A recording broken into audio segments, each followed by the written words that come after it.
Good bye. நில்லுங்கோ.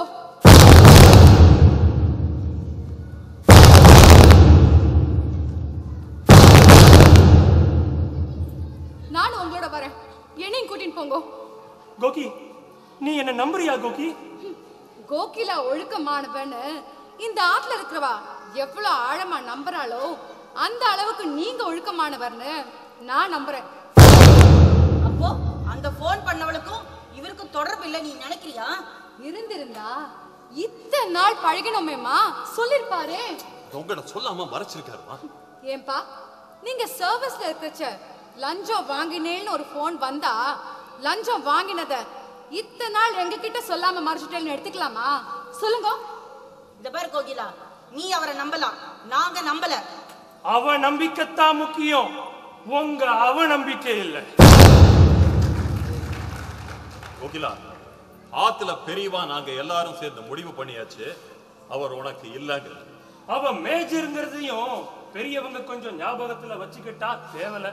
ஏண்டி நாங்க இவ்ளோ பேர் சொல்றது உன் காதுல ஏறல? நேத்திக்கு வந்தா உனக்கு வசதியா போயிட்டானா? ஆஃப்டர் ஆல் நேத்திக்கு வந்து ஒரு அனானிமஸ் கால் உங்களுக்கு பெருசா ஆகும்போது நேத்திக்கு வந்து இவர் எனக்கு வசதியா போனதுல என்ன ஆச்சரியம் இருக்குமா? கோகிலா, வந்தது ஒரு டேஞ்சரஸ் போன் மெசேஜ். உன்னை ஆபத்துல இருந்து காப்பாத்த வந்த அசரீர். அதை நீ இக்னோர் பண்ணின பின்னாடி ரொம்ப வருத்தப்பட வேண்டி இருக்கும். ஜாக்கிரதை.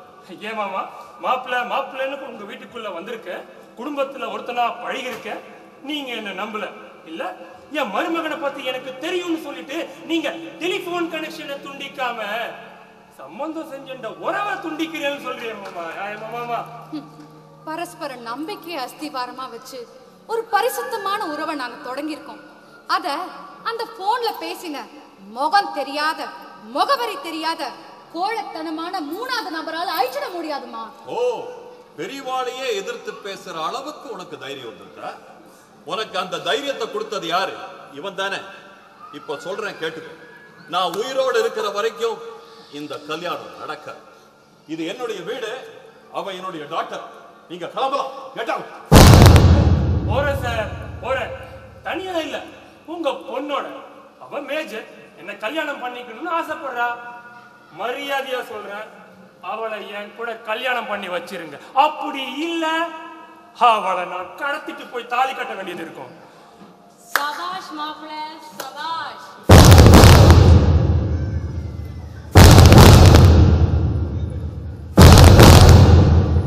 நீங்க ஆம்பளை, அம்மா ஒருத்தி நான் இந்த ஆத்துல இருக்கிற வரைக்கும் அவரை வெளியில போக சொல்ற உரிமை உங்க யாருக்கும் கிடையாது. என்ன பைத்தியமா பிடிச்சிருக்கு? போடா. எவ்வளோ வேலையத்தவ போன் பண்ணதை கேட்டுட்டு நல்ல சம்பந்தத்தை வேண்டாங்கிறியே, உனக்குத்தாண்டா பைத்தியம். நெருப்பு இல்லாம புகைமா? அந்த நெருப்பு அவ கண்ணுக்கு தெரியாத வரைக்கும் புகையே இல்லடா. அம்மா, அவதான் சின்ன குழந்தை, அவளுக்கு நல்லது கெட்டது தெரியாது. புரியாம ஏதோ பேசுறானா? நீங்களுமா நாளைக்கு புருஷன் சரியில்லைன்னு அழுதுண்டு வந்தா யார் ஆறுதல் சொல்றது? தெரிஞ்சே என் பொண்ணை கொண்டு போய் படுகொலையில தள்ள சொல்றீங்களா? மங்களம், இதோ பாருடி, இதே போன் கால் கல்யாணத்துக்கு அப்புறம் வந்திருந்தா என்ன பண்ணி இருந்திருப்ப? கழுத்துல இருக்க கழட்டி கோட் ஸ்டாண்ட்ல மாட்டிட்டு பிறந்தாத்துக்கு வந்துடும்பியா? தலையெழுத்துப்படி நடக்கட்டும்னு விடுவியானா? அது மாதிரி இதையும் விட்டுரு.